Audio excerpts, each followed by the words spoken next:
பொன்மன சம்மாள் புரட்சி தலைவர் எம்ஜிஆர், இதயம் புரட்சி தலைவி அம்மா, இருவரும் தெய்வங்களை வணங்கி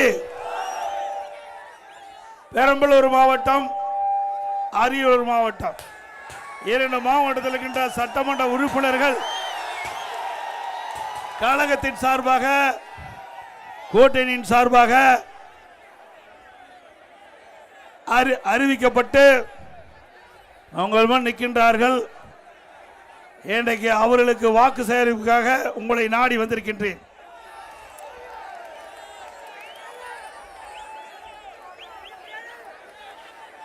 இந்த நான் வருகின்ற பொழுது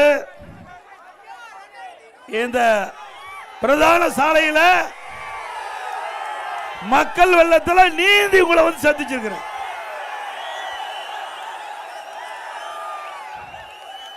இந்த பெரம்பலூர் நகரம் அதிர்கின்ற அளவிற்கு மக்களுடைய வெள்ளம், உங்களுடைய ஆரவார எழுச்சி நடைபெறுகின்ற சட்டமன்ற பொது தேர்தலில் நம்முடைய வேட்பாளர் வெற்றி பெறுவதற்கு அறிகுறி. கிராமத்தில் சொல்லுவாங்க, விளையும் பயிர் முளையிலே தெரியணும். நம்முடைய வெற்றி உங்களுடைய மகிழ்ச்சி ஆரவாரமே சான்று. இந்த சிறப்பான நிகழ்ச்சியிலே, தேர்தல் பிரச்சார கூட்ட நிகழ்ச்சியிலே கலந்து கொண்டு சிறப்பித்துக் கொண்டிருக்கின்ற மாவட்ட அமைச்சர் திரு தாமரை எஸ் ராஜேந்திரன் அவர்களே, முன்னாள் எம்எல்ஏ மாவட்ட திரு இளமையார் தமிழ்ச்செல்வன் அவர்களே, மரியாதைக்குரிய ஐஜே கட்சியுடைய தலைவர் பாரிவேந்தர் முன்னாள் எம்பி அவர்களே, தம்பி அதை கொடி கீழாங்க, மற்றும் நிகழ்ச்சியிலே பங்கு பெற்றிருக்கின்ற முன்னாள் எம்பி சகோதரால் இளவரசன் அவர்களே, முன்னாள் எம்எல்ஏ பா இளவலகன் அவர்களே, முன்னாள் எம்எல்ஏ திரு JK ராம ஜெயலிங்கம் அவர்களே, முன்னாள் எம்பி திரு மருதராஜ் அவர்களே, முன்னாள் எம்பி சந்திரகாசி அவர்களே, முன்னாள் எம்எல்ஏ பூவை செலியன் அவர்களே, மற்றும் இந்த மாவட்டத்திற்கு தலைமையால் பொறுப்பாளராக நியமிக்கப்பட்டிருக்கின்ற முன்னாள் அமைச்சர் மரியாதைக்கு நண்பா மோகன் அவர்களே, முன்னாள் அமைச்சர் அண்ணன் வருகூர் அருணாச்சலம் அவர்களே, நம்முடைய கூட்டணியில் அங்கு வைக்கின்ற பாஜக கட்சியுடைய நிர்வாகிகள் திரு பி முத்தமிழ் செல்வன் அவர்களே, டாக்டர் பரமேசி அவர்களே, திரு SK ஐயப்பன் அவர்களே, பாட்டாளி மக்கள் கட்சியை சேர்ந்த நிர்வாகிகள் திரு க செந்தில்குமார் அவர்களே, திரு கோ தமிழ்மாறன் அவர்களே, அம்மா மக்கள் முன்னேற்ற கழகத்தைச் சேர்ந்த மாவட்ட திரு S கார்த்திகேயன் அவர்களே, திரு புகழேந்தி அவர்களே, திரு வடிவேல் முருகன் அவர்களே, தமாகவை சேர்ந்த சித்தார்த்தன் அவர்களே, திரு SRM குமார் அவர்களே, இந்திய ஜனநாயக கட்சியுடைய தலைவர் திரு அழகுவேல் அவர்களே, மற்றும் திரு அன்பழகன் அவர்களே, திரு சி வெற்றிச்செல்வன் அவர்களே, திரு பாலேந்திர பாலசுப்ரமணியம் அவர்களே, தமிழ்நாடு மகாஜன கூட்டமைப்பு நாயினுடைய தலைவர் திரு ரங்கராஜ் அவர்களே, மக்கள் ராஜ்ய கட்சி மாநில தலைவர் BR சிவசம் அவர்களே, முத்திரை சங்கத்தினுடைய மாவட்ட திரு செல்வம் அவர்களே, மற்ற நம்ம கூட்டணியில் அங்க வைக்கின்ற கட்சியுடைய நிர்வாகிகளே, தலைவர்களே, தொண்டர்களே, அனைத்து இந்திய அண்ணா திராவிட முன்னேற்ற கழகத்தில் இருக்கின்ற பல்வேறு பொறுப்பில் இருக்கின்ற பொறுப்பாளர்களே, கழக உடன்பிறப்புகளே, கூட்டணியில் அங்க வைக்கின்ற கட்சியுடைய தலைவர்களே, நிர்வாகிகளே, தொண்டர்களே, பெரியவர்களே, தாய்மார்களே, விவசாயிகளே, விவசாய தொழிலாளர் நண்பர்களே,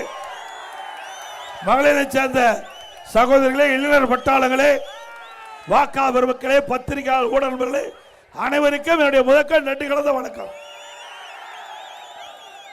இன்றைய தினம் நடைபெற்ற சட்டமன்ற பொதுத் தேர்தலில் அனைத்து இந்திய அண்ணா திராவிட முன்னேற்ற கழக தலைமையில் தேசிய ஜனநாயக கூட்டணி அமைக்கப்பட்டிருக்கிறது. நம்முடைய கூட்டணியில் அனைத்து இந்திய அண்ணா திராவிட முன்னேற்ற கழகத்தினுடைய வெற்றி வேட்பாளராக அரியலூர் சட்டமன்ற தொகுதிக்கு திரு தாமரை எஸ் ராஜேந்திரன் நிறுத்தப்பட்டிருக்கிறோம். அதே போல பெரம்பலூர் சட்டமன்ற தொகுதிக்கு மாவட்ட திரு இளம்பை ஆர் தமிழ்ச்செல்வன் நிறுத்தப்பட்டிருக்கிறோம். இரண்டு பேருக்கும் இரட்டை சின்னத்தில் வாக்களிங்க. நம்முடைய சின்னம் புரட்சி தலைவர் எம்ஜிஆர் சின்னம், அம்மாவின் சின்னம், விவசாயி சின்னம், தொழிலாளி சின்னம், ஏழையின் சின்னம், வெற்றி சின்னம், வாக்களிப்பீர் இரட்டலைக்கு. அதே போல நம்முடைய கூட்டணியிலே அங்கம் வைக்கின்ற பாட்டாளி மக்கள் கட்சி மரியாதைக்குரிய மாநிலவை உறுப்பினர் அன்புமணி ராமதாஸ் அவருடைய ஆசி பெற்ற வேட்பாளர் ஜெயங்கொண்டம் சட்டமன்ற தொகுதியில் போட்டியிடுகிறார். அவர் திரு க வைத்தியலிங்கம் அவர்கள். அவருக்கு மாம்பழ சின்னத்திலே வாக்களிங்க. என்ன சின்னம்? மாம்பழ சின்னம். அதே போல தேசிய ஜனநாயக கூட்டணியில் அங்கம் வைக்கின்ற இந்திய ஜனநாயக கட்சியின் மரியாதைக்குரிய ஐயா பாரிவேந்தர் முன்னாள் எம்பி அவருடைய ஆசி பெற்ற வேட்பாளராக குன்னம் சட்டமன்ற தொகுதியிலே போட்டியிடுகின்ற திருமதி சரண்யா அவர்களுக்கு இரட்டலை சின்னத்திலே வாக்களிங்க. என்ன சின்னம்? இரட்டலை சின்னம். ஆக நம்முடைய வெற்றி வேட்பாளர்களுக்கு திரு தாமரை எஸ் ராஜேந்திரன், திரு இளம்பை ஆர் தமிழ்ச்செல்வன், திருமதி சரண்யா அவர்களுக்கு இரட்டலை சின்னத்திலே வாக்களிங்க. நாம் கூட்டணியில் அங்கம் வைக்கின்ற பாட்டாளி மக்கள் கட்சியுடைய வெற்றி வேட்பாளர் திரு வைத்தியலிங்கம் அவர்களுக்கு மாமல சின்னத்திலே வாக்களிங்க. அவர்களுடைய பொன்னான வாக்குகளை அவர்களுக்கு பெருவாரியாக வாக்களித்து எதிரிகள் டெபாசிட் அளிக்கின்ற அளவுக்கு மாபெரும் வெற்றி தாருங்கள் தாருங்கள் என்று இருவரும் உங்களை வேண்டி கேட்டுக்கிறேன்.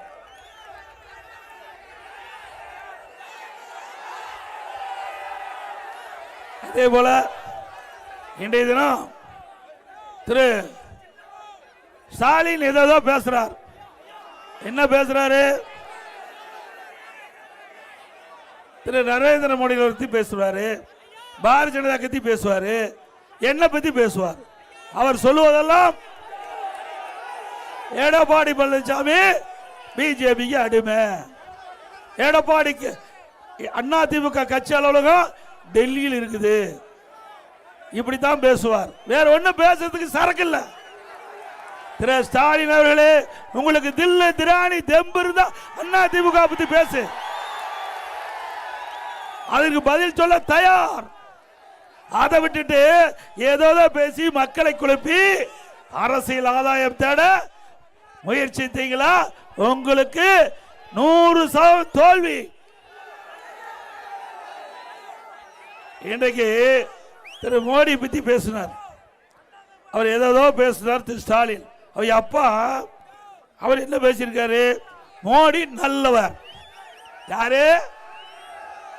திரு கருணாநிதி அவர்கள் பேசுறது நரேந்திர மோடி மிகவும் நல்லவர்.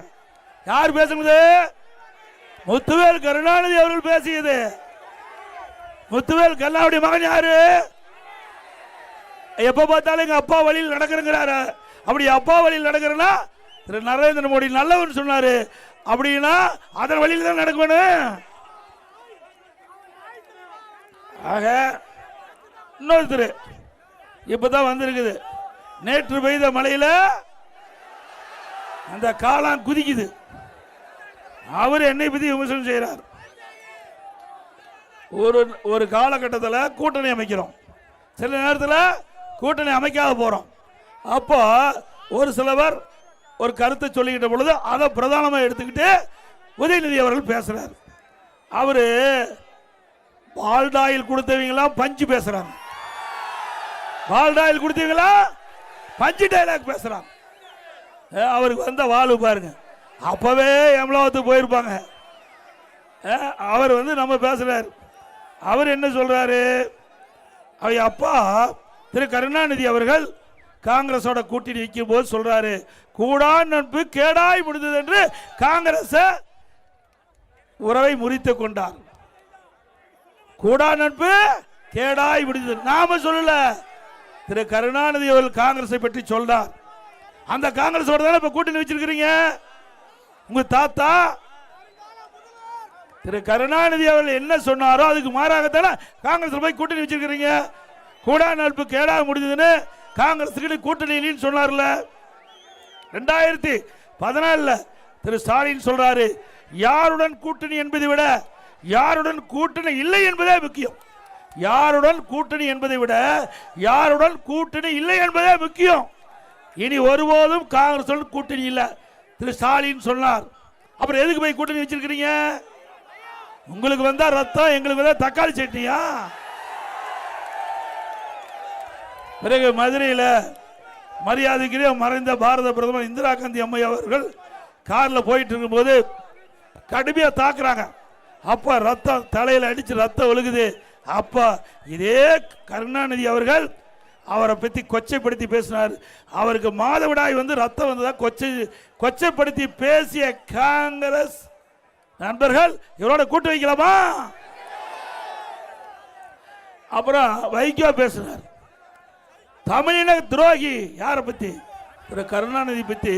தமிழின துரோகி, வேற ஏதாவது தொழில் செய்யலாம் என்று கரித்து கொட்டிய வைகோட கூட்டணி. ஏப்பா நீலாம் கூட்டணி வைக்கலாம், நான் கூட்டணி வச்சா தப்பா? எவ்வளவு பெரிய வார்த்தை!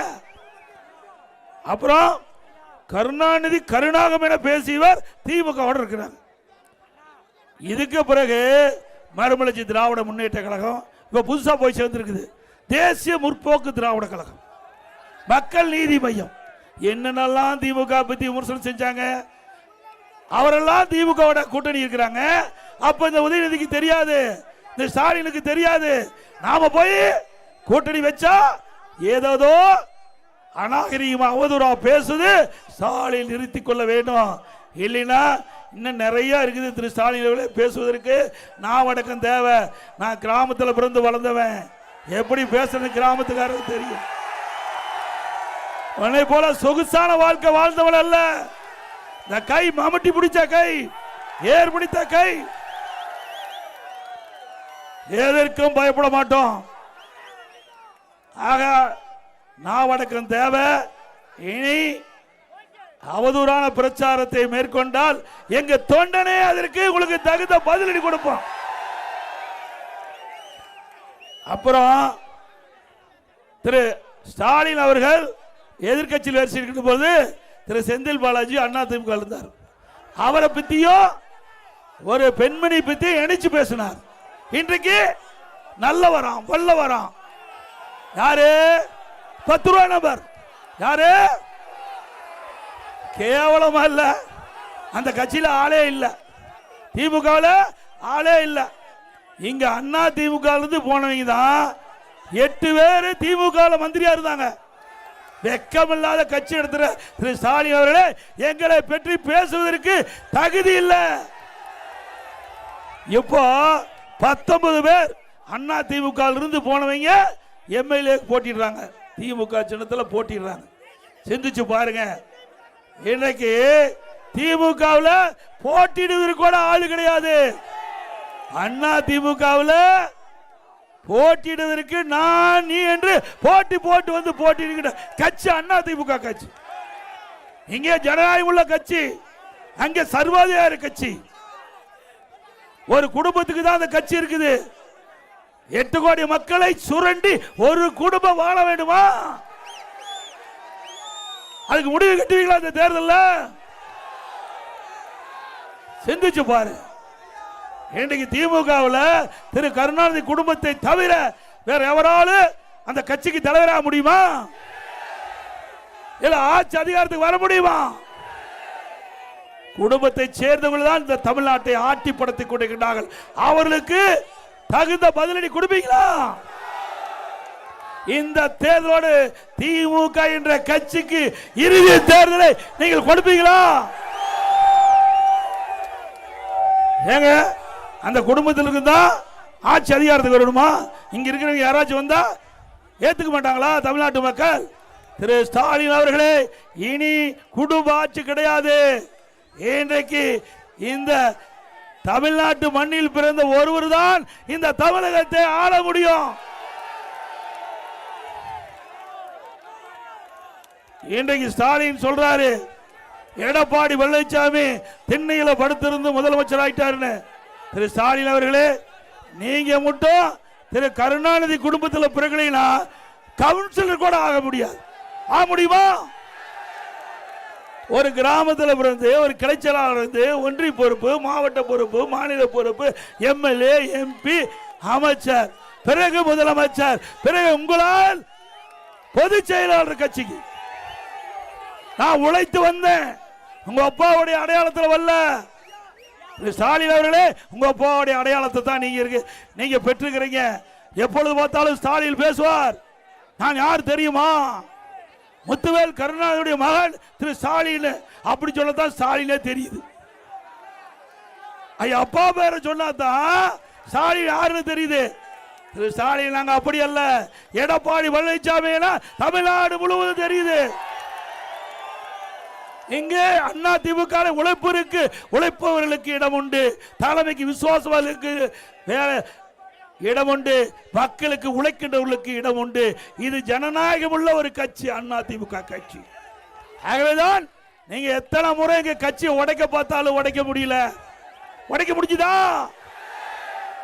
இங்கிருந்து ஒருத்தர் போய் சேர்ந்திருக்கிறார்ல. நான் அப்பவே சொல்லிட்டு இருந்தேன். எங்க ஆளுகள்லாம் கூட ஒருத்தர் ரெண்டு பேரு அண்ணா இவரை சேர்த்துக்கலாம். டே சேர்த்துனா ஒட்டுமொத்த கட்சியும் போயிடும். திமுகவுக்கு பி டீமா இருக்கிறாங்க, உங்களுக்கு தெரியாது அப்படின்னு சொல்லிட்டு இருந்தேன். இப்போ என்னங்கிறாங்கண்ணா, அண்ணா நல்ல வேலைக்கு தப்பிச்சுதுண்ணா அப்படிங்கிறாங்க. ஆக திமுகவுக்கு பி டீமா இருந்தவர் இன்னைக்கு திமுகவுக்கு போயிருக்காரு. கேவலமா இல்ல? ஏங்க அசிங்கமா இல்ல? வேட்டி மாத்தி கட்டிட்டு போட அது ஒரு மனிதரா? மனிதர் பிறந்தால் ரோசமுள்ளவராக இருக்க வேண்டும். அப்படி அந்த மனிதர் இல்ல. பதவிக்காக எதை வேணாலும் செய்கின்ற சில ஜென்மங்கள் மண்ணிலே பிறந்திருக்குது. அதையும் பொன்மனச்செம்மல் புரட்சி தலைவர் எம்ஜிஆர், இதையும் புரட்சி தலைவர் அம்மாவோட ஆசையோட அவர்களை விரட்டி அடிச்சோம். இன்னைக்கு வடிவேல் நடிச்ச ஒரு படம், வடிவேல் நடிச்ச ஒரு படம் 23ஆம் புலிகேசின்னு ஒரு படத்தை பார்த்துருக்கிறீங்க. பார்த்தீங்களா? அப்படித்தான் திரு ஸ்டாலின் அப்பாவும் மகன் உதயநிதியும் 5 வருஷம் இந்த ஆட்சி நடத்தினாங்க. 23ஆம் புலிகேசி மாதிரி ஆட்சி நடத்தி நாட்டை குட்டிச்சவர் ஆக்கிட்டாங்க.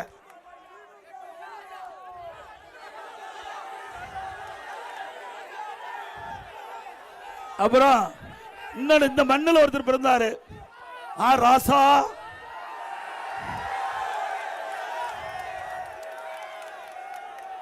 அவரு அண்மையில் ஒரு ஆடியோ செய்தி அது எல்லா வலைதளங்களிலும் வந்திருக்குது. பாத்தீங்களா?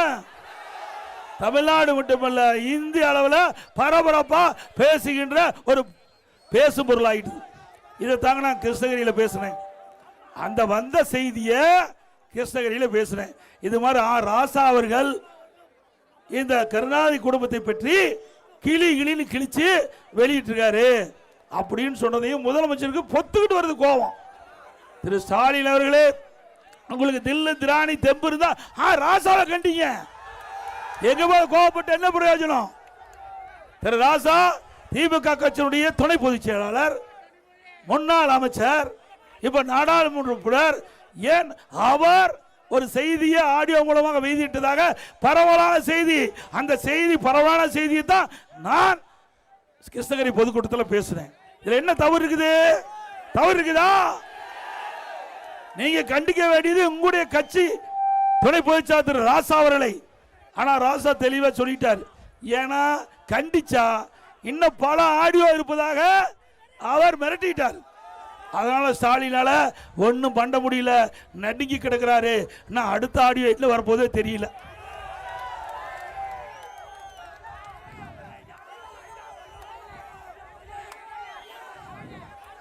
அது மட்டுமல்ல, இந்த நம்ம பாட்டாளி மக்களுக்கு வச்சுக்கூடிய அந்த கொடியெல்லாம் பறக்குது இல்லைங்க, அல்ல அண்ணா திமுக கொடி, ஐஜேகே கொடி எல்லாம் எப்படி காத்துல அருவா பறக்குதா? இந்த கொடி எதனால பறக்குது? இந்த கொடி எதனால பறக்குது? காற்று கண்ணுக்கு தெரியுதா? கண்ணுக்கு தெரியாத காற்றில் கூட ஊழல் செய்கின்ற ஒரே கட்சி திமுக கட்சி. இப்படி நாட்டை சுருண்டுகின்ற கட்சி வேணுமா? மீண்டும் தொடர வேண்டுமா? இங்கதான் கொள்ளையடிச்சது பத்தாத, டெல்லியில போய் கொள்ளையடிச்சு நம்முடைய மானமே போயிட்டு, மானம் கப்பலை ஏற்றி விட்டாங்க. இன்னைக்கு நம்ம வேட்டி பார்த்தா ஒரு மாதிரியா பார்க்கறான். டெல்லிக்கு போனான், 1,74,000 கோடி டியூட்டி செக்டத்தில் ஊழல் நடந்திருக்குது. இந்தியா மட்டும் இல்லைங்க, உலக அளவில் பெரிய மெகா ஊழல் டூஜி ஸ்பெக்டர் ஊழல். இப்படி இவ்வளவு ஊழல் செஞ்சுட்டு இன்றைக்கு மத்தியில் காங்கிரஸ் தலைமையில் ஆட்சி, திமுக அதுல அமைச்சர்கள் இடம்பெற்றிருந்தாங்க. அந்த காலகட்டத்திலே டூஜி ஸ்பெக்டர் குற்றம் சாட்டப்பட்டு 2 பேர் ஜெயிலுக்கு போனாங்க. தெரியுமில்ல? திகார் ஜெயிலுக்கு போனாங்களே. யாரு? ஏன்னா நான் சொன்னா கோச்சுக்குவார். இந்த ஊர் மக்களே சொல்லுங்க. 2 பேர் சிறைக்கு சென்றவர்கள். எப்போ? இன்றைக்கு காங்கிரஸ் ஆளுகுது, திமுக மத்தியில் அமைச்சர் இடம்பெற்றிருக்குது. அந்த காலகட்டத்திலே அவருடைய காங்கிரஸ் ஆட்சியிலே கைது செய்யப்பட்டு சிறையில் அடைக்கப்பட்டவர் 2 பேர். இன்றைக்கு நீதிமன்றம் என்ன சொல்லி இருக்குது? தகுந்த ஆதாரத்தை சமர்ப்பிக்காத காரணத்தினால இன்றைக்கு கேஸ் நிலுவையில் தான் இருக்குது. இன்னும் முடியல. என்ன வழக்கு? முடியல. எப்ப வேணா அந்த வழக்கு நடக்கும். அதோட இந்த திராவிட முன்னேற்ற கழக ஆட்சி வந்த பிறகு எங்க பார்த்தாலும் போதைப் பொருள் விற்பனை விற்கிதில்ல. போதைப் பொருள் விற்கிது இல்லைங்க. இன்றைக்கு கிராமத்திலிருந்து நகர வரை மூளை முடக்கு பட்டி தொட்டி எல்லா இடத்துலையும் கஞ்சா விற்பனை அமோகமா விற்குது. இந்த கஞ்சா போதை ஆசாமியால் தான் தமிழ்நாட்டில் நிறைய குற்றங்கள் நடக்குது. இன்றைக்கு இந்த போதை ஆசாமியால் தான் கொலை, கொள்ளை, திருட்டு, வழிப்பறிவு, பாலியல் கொடுமை நடக்காத நாளே இல்லை. இப்படிப்பட்ட ஒரு மோசமான ஆட்சி தேவையா? அதை கட்டுப்படுத்த இந்த ஆட்சியால துப்பு இல்ல, தில்லு கிடையாது. இந்த ஆட்சியில போதை ஆசாமியில் ஒழிப்பதற்கு எந்த நடவடிக்கை எடுக்கல. ஏன்னா திமுக காரர்கள் போதை ஆசாமிகளுக்கு துணை நிற்பதாக பரவலான செய்தி. அப்புறம் எங்க போய் போதை ஒழிக்க முடியும்? போதைப் பொருள் விற்பனை எப்படி தடுக்க முடியும்? ஆக அண்ணா திமுக ஆட்சி உங்கள் துணையோடு மலர்ந்தவுடன் 3 மாதத்தில் கஞ்சா விற்பனை தமிழகத்தில் அறவே ஒழிக்கப்படும். 3 மாதத்தில் தமிழகத்தில் கஞ்சா என்ற பேச்சே இருக்காது. கஞ்சா விற்பனை முற்றிலும் ஒடுக்கப்படும், அழிக்கப்படும். முற்றிலும் தமிழகத்தில் விற்பனை என்ற பேச்சுக்கே இல்லாம முற்றுப்புள்ளி வைக்கப்படும் கஞ்சாவுக்கு. அப்புறம் எப்ப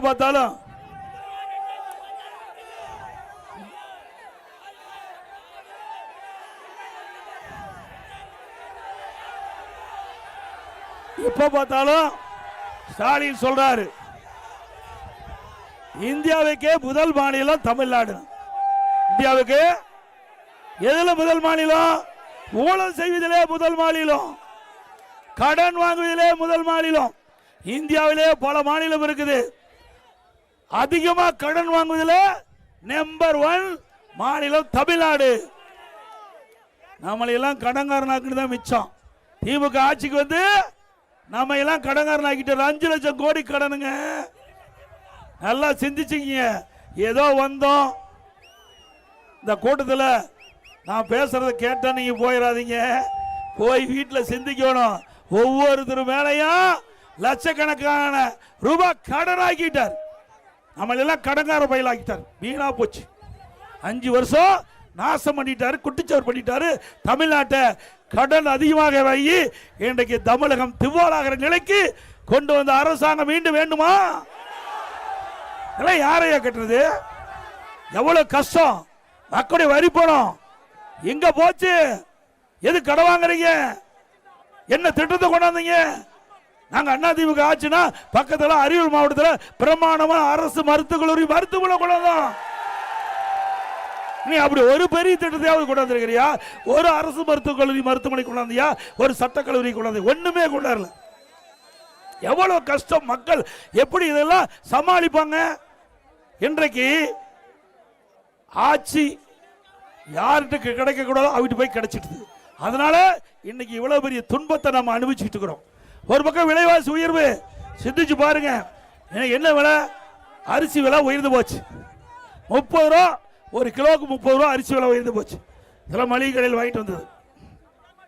பச்சரிசி, சாப்பாட்டு அரிசி 1 கிலோ அண்ணா திமுக ஆட்சியில் 40 ரூபா, திமுக ஆட்சியில் 75 ரூபா, 35 ரூபா அதிகம்.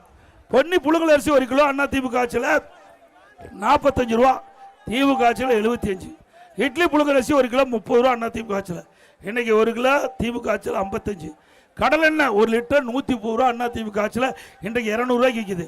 நல்லெண்ணெய் 1 லிட்டர் 250 ரூபா திமுக ஆட்சியில் 500 ரூபா. துவரம்பருப்பு 1 கிலோ அண்ணா திமுக ஆட்சியில் 74, திமுக ஆட்சியில் 120. உளுத்தம்பருப்பு 1 கிலோ அண்ணா திமுக ஆட்சியில் 79, இன்னைக்கு 120.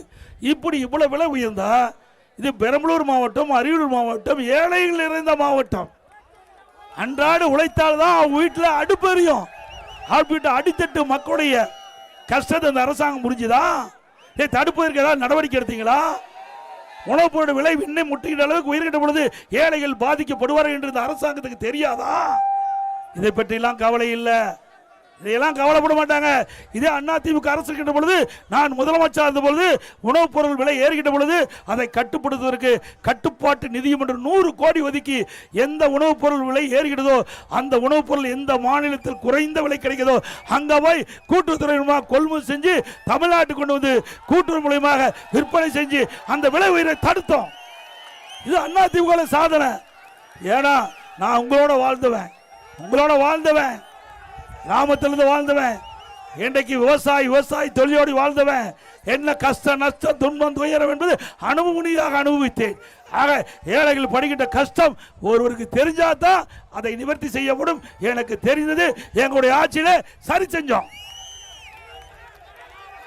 அதே போல ரேஷன் கடை, நீங்க ரேஷன் கடையில் போடுகின்ற அரிசி பல பேர் அதை சமைக்க முடியல, தரமான அரிசி இல்லை என்று என்னிடத்தில் புகார் வந்துட்டு இருந்தது.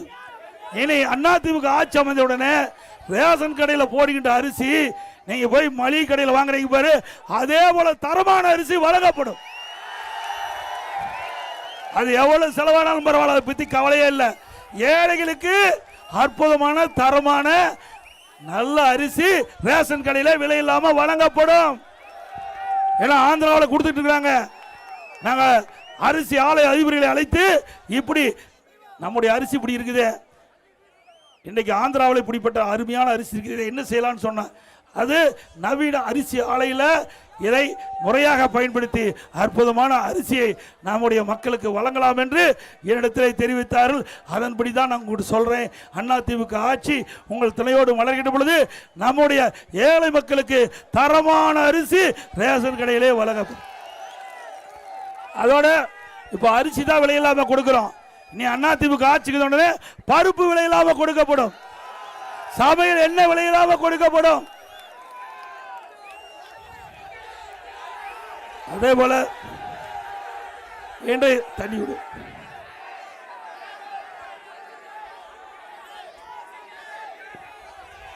இன்றைக்கு பெரம்பலூர் மாவட்டம், அரியலூர் மாவட்டம் கிராமம் நிறைந்த மாவட்டம். இந்த மாவட்டத்தில் ஏழை மக்கள் அதிகமாக வசிக்கிற பகுதியை தேர்ந்தெடுத்து அங்கே ஒரு அம்மா மினி கிளினிக் நாங்கள் திறந்தோம். தமிழ்நாடு முழுவதும் 2000 அம்மா மினி கிளினிக் திறந்தோம். ஒவ்வொரு அம்மா மினி கிளினிலும் ஒரு எம்பிபிஎஸ் டாக்டர், ஒரு செவிலியர், ஒரு மருத்துவ உதவியாளர் நியமித்தோம். இன்னைக்கு மக்களுக்கு அந்த பகுதியிலேயே சிறப்பான சிகிச்சை அளிக்கப்பட்டது. மக்களிடத்தில் மிகப்பெரிய வரவேற்பு. ஸ்டாலினுக்கு அது பொறுக்க முடியல, அதிமுகவுக்கு செல்வாக்கு வந்துன்னு சொல்லி அந்த அம்மா மினி கிளினிக் திட்டத்தை ரத்து பண்ணிட்டார். ஆக ஏழைகளுக்கு வைத்தியம் செய்வது கூட, சிகிச்சை அளிப்பது கூட இந்த முதலமைச்சருக்கு பொறுக்க முடியலன்னா இவரெல்லாம் மனிதாபிமானம் உள்ள மனிதரா? சிந்திச்சு பாருங்க. இதுல என்ன அரசியல் வேண்டியது இருக்குது? ஒரு அரசாங்கம் நல்ல திட்டத்தை கொண்டு வரும்போது அடுத்த அரசாங்கம் வருகின்ற பொழுது அதை தொடர்ந்து செயல்படுறதா அந்த அரசாங்கத்துக்கு நல்ல பேர் கிடைக்கும். ஆனா திமுக ஆட்சிக்கு அப்படி இல்லை. மக்களுக்கு நன்மை செய்ய வேண்டும் என்று கடுகளவு கிடையாது. அப்படி மனசாட்சி உள்ள ஒரு முதலமைச்சராக இருந்தா நாம் கொண்டு வரப்பட்ட அம்மா மினி கிளினிக் திட்டத்தை ரத்து பண்ணுவாரா? இன்னைக்கு அதிமுக ஆட்சி உங்கள் துணையோடு மலரும். மீண்டும் அம்மா மினி கிளினிக் தமிழகத்திலே கொண்டு வரப்படும். அதோடு அரசு பள்ளியில் படிக்கின்ற மாணவர்கள், ஏழை மாணவர்கள், அப்படி ஏழை மாணவர்கள் அவர்கள் மருத்துவராக வேண்டும். நானும் அரசாங்க பள்ளியில் படித்தேன்.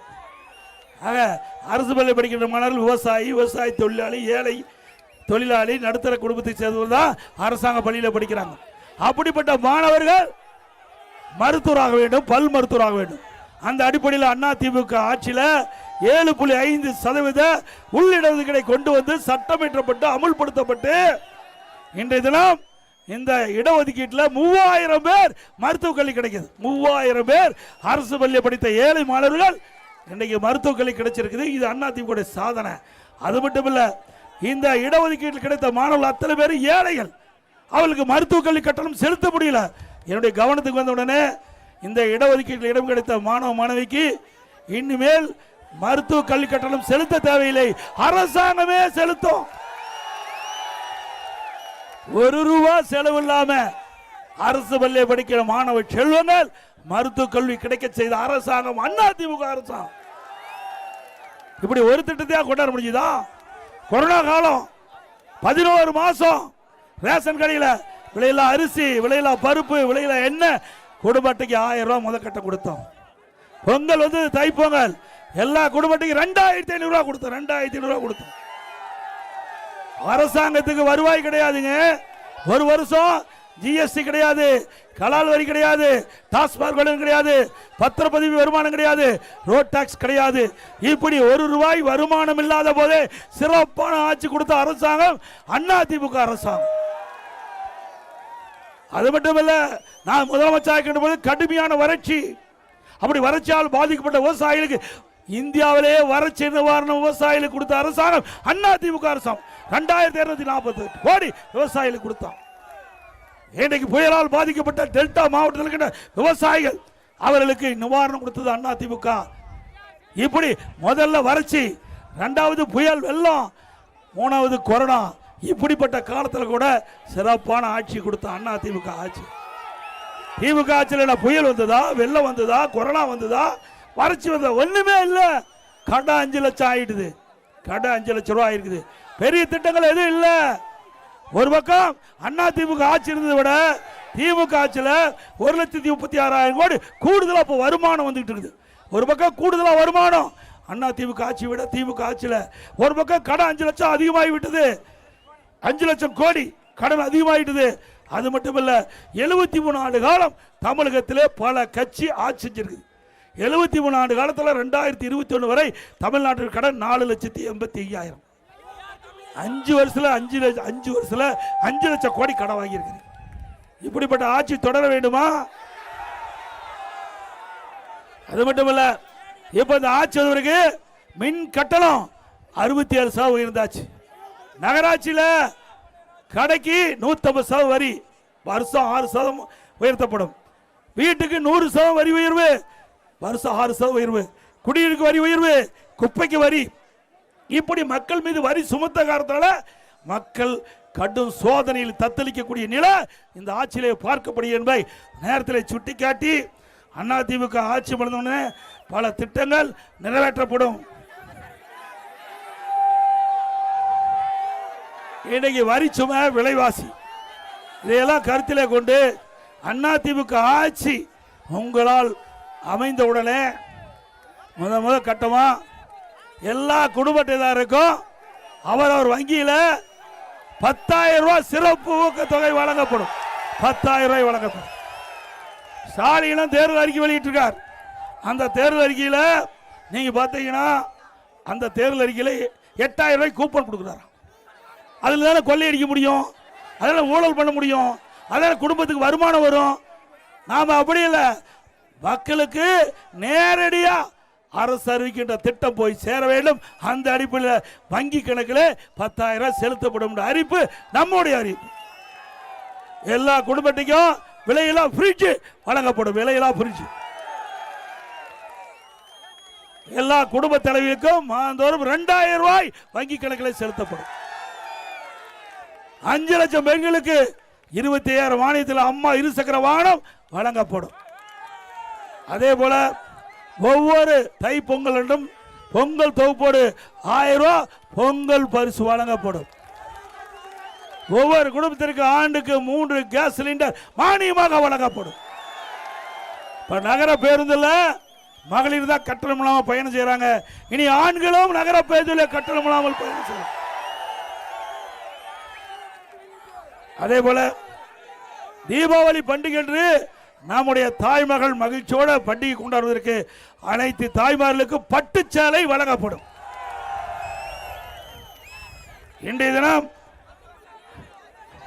ஆட்டோ ஓட்டுநர்கள் புதிதாக சங்கத்திலே பதிவு அந்த ஆட்டோ ஓட்டுநர்கள் சங்கத்திலே பதிவு செய்து புதிய ஆட்டோ வாங்கினா 75,000 மானியம் வழங்கப்படும். அதே போல இன்றைக்கு அம்மா இல்லம் திட்டம் ஏழைகள் அத்தனை பேருக்கும் வீடு இல்லாத ஏழைகள் அனைவருக்குமே அது ஜாதி மதமே கிடையாது. அனைத்து ஏழைகளுக்கும் அற்புதமான காங்கிரீட் வீடு கட்டி கொடுக்கப்படும். பட்டியல் மக்கள், ஆதிவாசி மக்கள், அறிஞர் மக்கள் குடும்பத்தில் திருமணமாகி ஆண்கள் தனி குடித்தனம் போய்கிட்ட பொழுது வீடு இல்லாமல் சிரமப்படுறாங்க. இனி அவர்களை கணக்கிட்டு அரசாங்கமே அப்படிப்பட்ட திருமணமாகி தனி குடித்தனம் கோயிலுக்கு அரசாங்கமே சொந்தமாக இடம் வாங்கி அற்புதமான காங்கிரீட் வீடு ஆதிராவிட மக்களுக்கு, அறிஞர் மக்களுக்கு கட்டி கொடு, பட்டியல் மக்களுக்கு கட்டி கொடுக்கப்படும். அதே போல நம்முடைய விவசாயிகள் வாங்கிய தொடக்க வேளாண் வாங்கிய பயிர்க்கெல்லாம் தள்ளுபடி செய்யப்படும்.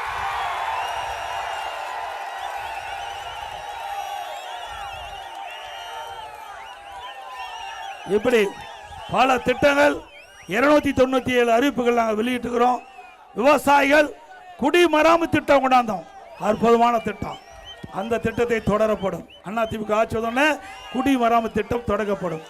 இன்றைக்கு நம்முடைய நதியின் குறுக்கே தடுப்பணை கட்டி நிலத்தடியை உயர்த்தி மக்களுக்கு தேவை நீர் வழங்கப்படும். இது அதிமுக ஆட்சியுடைய திட்டங்கள் என்பதை நேரத்தில் தெரிவித்து, அதே போல கட்டிட தொழிலாளர்கள் அந்த பணியில் ஈடுபட்டுக்கிட்டு பொழுது அவர்கள் தவறி விழுந்து உயிரிழந்தால் அந்த குடும்பத்துக்கு 25 லட்சம் ரூபாய் நிவாரண தொகை கட்டிட தொழிலாளர்கள் நிவாரணம் வழங்கப்படும். அதே போல இந்த பகுதியில் மாடுபிடி திருவிழா இருக்கும் நான் கருதுறேன். இருக்குதா? அப்படி மாடுபிடி திருவிழா இருந்தா அதற்கு அரசாங்கமே முன்னிருந்து நடத்தும். கொரோனா காலம், பள்ளி மூடப்பட்டது, கல்லூரி மூடப்பட்டது, மாணவர் உளைச்சல் இருந்தாங்க. எல்லா மாணவருக்கும் ஆல் பாஸ் போட்டு கொடுத்தோம். கல்லூரியில் படிக்கின்ற மாணவர்கள் மன உளைச்சல் இருந்தாங்க, ஒரு ஆண்டு வீணா போயிட்டு என்று கருதிக்கிட்டு இருந்தாங்க. அப்படிப்பட்ட மாணவர் சமுதாயத்திற்கு ஆன்லைனில் வகுப்பு, ஆன்லைனில் தேர்வு, சிறப்பாக படித்தாங்க, சிறப்பாக பரீட்சை எழுதினாங்க ஆன்லைனில். அவர்கள் அனைவருமே பட்டம் பெற்றாங்க. இது அதிமுக ஆட்சியுடைய வரலாறு. அதே மாதிரி மத்திய அரசாங்கம் அண்மையில் ஒரு அறிவிப்பு வெளியிட்டிருக்குது, இந்தியா முழுவதும் ஜாதிவாரி கணக்கெடுப்பு எடுக்கப்படும் என்று. அதன்படி தமிழகத்தில் ஜாதிவாரி கணக்கு எடுக்கப்படும்.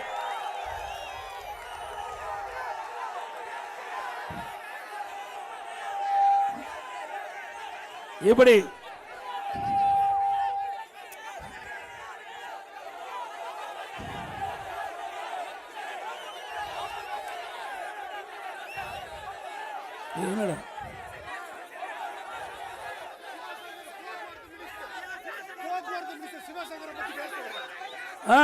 அவர் எதுக்கு பேசணும்? அவர் டெபாசிட் போறாரு. டெபாசிட் செய்வீங்களா? அவர் இந்த தேர்தலோட முடி கட்டப்படும். உங்களுடைய கடும் முயற்சியால், உங்களுடைய பிரச்சாரத்தால் இந்த சிவசங்கர் டெபாசிட் இழக்க வேண்டும். செய்வீங்களா?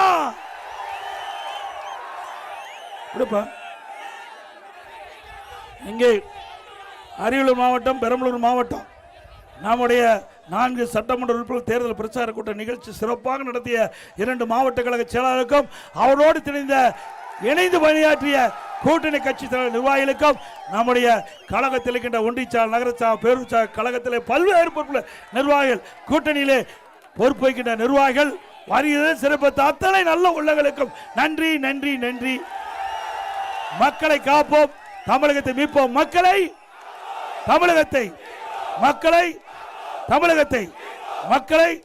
தமிழகத்தை ஸ்டாலின் மாடல் அரசு, ஃபெயிலியர் மாடல் அரசு. Bye bye Stalin. வணக்கம்.